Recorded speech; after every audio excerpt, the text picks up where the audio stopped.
film, kita diperlihatkan seekor kuda laut yang bernama Christy. Ia akan menemui belut laut yang bernama Eleanor. Christy adalah tipe kuda laut penjelajah. Ia sangat ingin menjelajahi lautan.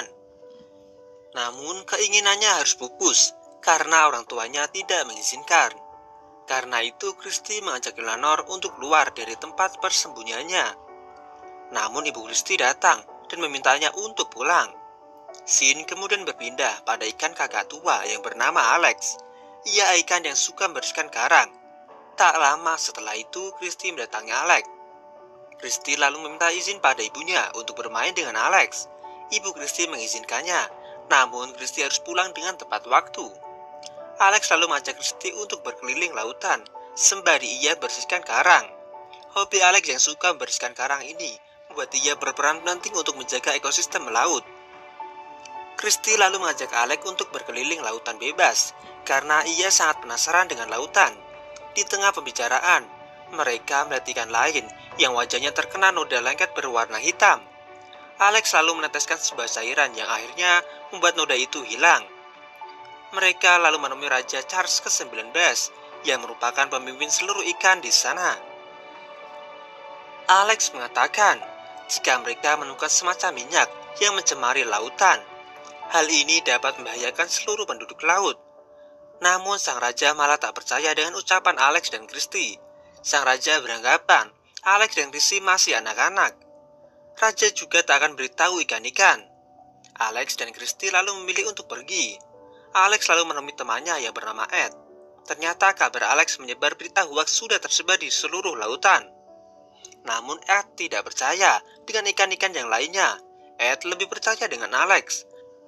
Karena Ed tahu jika di pedalaman sana ada ikan raksasa yang mengeluarkan cairan hitam seperti minyak. Ternyata Ed juga tahu di mana tempatnya berada. Di sisi lain, terlihat sebuah penambangan laut yang dijaga oleh dua orang. Mereka bernama Emma dan Dennis. Mereka merasa bosan dengan pekerjaannya sendiri, sampai mereka tak sadar jika di dalam lautan mesinnya mengalami kebocoran minyak. Scene kembali pada Alex yang sedang memikirkan nasib ikan-ikan jika mereka terkena minyak yang membahayakan itu. Ia lalu mengajak Christy untuk mencari sumber masalah. Ed yang melihat mereka akan pergi mencoba melarang mereka. Alex selalu berdalih jika masalah ini tidak cepat diselesaikan, ikan-ikan akan terancam. Ed akhirnya mengikuti mereka. Setelah cukup lama berenang, mereka malah bertemu dengan hiu serip putih. Hiu yang merasa sangat kelaparan ini ingin memakan mereka bertiga. Beruntungnya Eleanor datang dan berhasil menyelamatkan mereka. Hiu yang merasa takut dengan seruman dari Eleanor pergi dengan sendirinya. Mereka lalu melanjutkan perjalanan secara bersama-sama. Di sisi lain ternyata kebocoran minyak telah sampai di kota Coralton. Semua ikan terkena minyak tersebut. Pengawal raja lalu mencari keberadaan Alex. Namun temannya tidak ada yang mengetahui keberadaan Alex. Pengawal lalu pergi untuk menghadap raja. Pengawal melaporkan jika apa yang dikatakan Alex benar terjadi. Sang raja yang egois ternyata tidak ingin memikirkan rakyatnya. Ia lebih mementingkan dirinya sendiri. Scene kembali pada Alex dan kawan-kawan. Ternyata perjalanan mereka kembali dihadang oleh hiu. Kali ini mereka dihadang dua hiu. Mereka lalu memutuskan untuk pergi melalui rongga karang. Di sana ternyata banyak sekali noda hitam. Salah satu hiu tersebut tidak sengaja menelan noda hitam yang membuat mulutnya kepahitan. Beruntung karena kejadian tersebut, mereka tak jadi dimakan hiu. Mereka lalu menelusuri rongga karang sampai akhirnya mereka tiba di sebuah palung laut yang mengeluarkan asap. Akhirnya mereka menemukan sumber masalah yang berada tak jauh dari mereka berada. Di sana mereka menemukan sebuah minyak yang keluar dari pipa pengeboran. Namun mereka tidak tahu apa yang harus mereka lakukan. Terjadi sedikit perdebatan di antara mereka bertiga. Christy lalu minta mereka untuk berhenti bertengkar. Kemudian datang seorang penyelam yang mengecek mesin. Alex lalu mencoba mengarahkan pria tersebut ke sumber kebocoran. Namun karena dia kecil, manusia tersebut tidak melihat Alex. Eleanor lalu merasa putus asa. Ia menganggap perjuangan mereka hanya sia-sia. Mereka lalu pergi meninggalkan Alex sendirian. Sementara itu di kota Coralton, Seluruh ikan dan makhluk yang lainnya sudah tercemar oleh minyak. Semua ikan nampak lemas dan sekarat. Mereka lalu memutuskan untuk memberikan tuntutan pada sang raja. Wakil raja lalu melaporkan masalah yang menimpa ikan-ikan. Namun raja yang tamak hanya ingin memikirkan dirinya sendiri. Ia tidak peduli dengan rakyatnya yang sedang hampir mati tercemar minyak. Raja ini menggambarkan penguasa di Indonesia. Mereka hanya memikirkan kekayaan dan tidak memikirkan rakyat kecil yang hampir mati karena kekurangan makanan.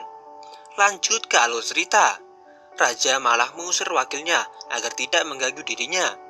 Raja menganggap semua masih akan baik-baik saja. Scene kembali pada Alex. Kali ini dia memiliki ide yang gila. Ia memancing hiu untuk diarahkannya ke penyelam yang sedang memeriksa mesin bor. Namun hantaman dari hiu tersebut malah membuat lubang yang lebih besar lagi. Akibat dari hantaman hiu, sensor dapat mengetahui adanya sebuah kebocoran pipa minyak. Emma lalu meminta pada operator untuk mematikan pipa segera. Namun Dennis tidak setuju dengan itu. Ia berpendapat jika menghentikan pipa, maka perusahaan akan mengalami kerugian. Namun Emma bersikeras akan mematikan pipa minyak karena ia mementingkan kelestarian ikan-ikan di laut. Ed, Eleanor, dan Christy lalu datang untuk membantu Alex yang terjebak oleh para hiu. Ed dan Alex lalu mengalihkan perhatian kedua hiu tersebut. Akhirnya mereka berhasil menjebak para hiu. Kedua hiu tersebut menabrak dasar jurang. Kemudian penyelam yang tadi kembali untuk mengelas lubang kebocoran sesuai perintah dari Emma. Mereka lalu kembali ke Coralton dengan membawa batu yang mengandung cairan penghilang minyak. Sesampainya di kota, mereka mulai membersihkan minyak yang mencemari. Singkat cerita, akhirnya mereka berhasil membersihkan minyak yang mencemari Coralton. Mereka berempat dianggap sebagai pahlawan. Di akhir film, sang raja yang tamak lalu dilengsarkan karena ia tak memperhatikan rakyat kecil. Setelah itu, tahta kepemimpinan dipercayakan pada Alex. Namun Alex merasa belum pantas menerima amanah yang berat tersebut. Alex lalu minta wakil raja untuk menggantikannya menjadi raja atau pemimpin di kota Coralton. Dan setelah itu film pun selesai. Dari film ini, kita dapat mengambil pesan bahwa makhluk laut juga ingin hidup dengan bahagia. Mereka ternyata juga memiliki pemimpin yang juga menggambarkan pemimpin di dunia ini. Banyak para pemimpin yang hanya memikirkan kekayaan saja. Mereka tak memikirkan rakyat kecil yang hampir mati karena kekurangan makanan. Untuk itu, bagi kalian, para calon penguasa atau calon pemimpin bagi negara ini, semoga kalian bisa mementingkan rakyat kecil jika kalian Semoga kalian terhibur. Terima kasih bagi kalian yang telah menonton video ini.